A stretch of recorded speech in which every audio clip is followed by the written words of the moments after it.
Le Subakdu, c'est un art martial coréen non violent qui reprend également des techniques chinoises.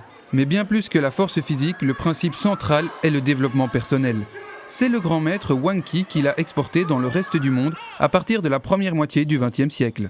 En 1985, Maître Boussala, avec des amis, fonde la fédération belge de Subakdu Mudukwan. Il nous explique les motivations qui l'ont amené à se lancer dans cette aventure.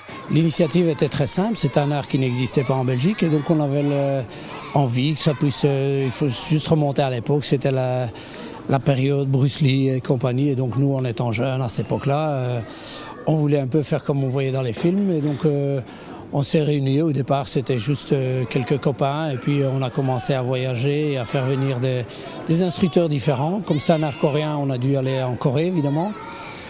Et puis de fil en aiguille, les choses ont pris un peu plus en place et puis ça s'est développé relativement bien. Si vous deviez nous parler de la philosophie, la résumer peut-être un peu, du Subakdu.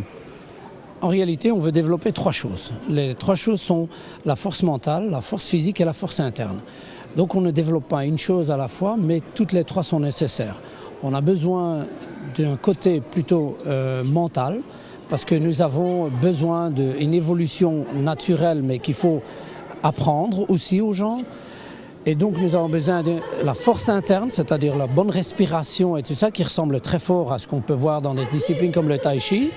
Et nous avons besoin aussi de quelque chose de très très physique qui peut aussi nous épanouir. Donc tant que l'art développe les trois forces, nous avons absolument besoin, pour pouvoir vivre au mieux, c'est le développement de la personne.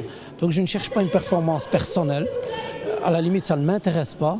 Ce qui m'intéresse par contre, c'est de pouvoir développer tout un chacun de tous les êtres, c'est-à-dire la force mentale, la force interne et la force physique.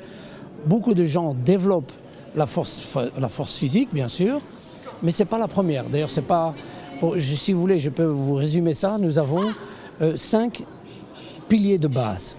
Les 5 piliers de base, il y en a 4 qui sont mentaux et 1 qui est physique. Le Subakdu, c'est donc un sport pour tous, petits ou grands, filles et garçons.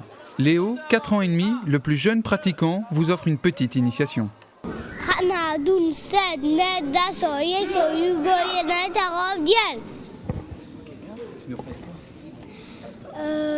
Shingo, Nego, Weigo. En français maintenant ?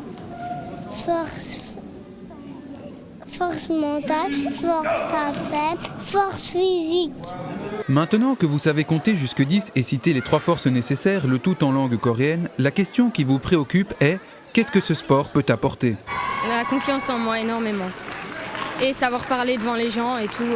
Lorsqu'on fait des démonstrations par exemple, pour moi ça m'a apporté énormément. Ouais. Respect de soi-même et des autres, le respect de son corps. Oui. C'est vraiment un art pour apprendre à se développer de tous les points de vue, la force, la souplesse, la rapidité. Voilà.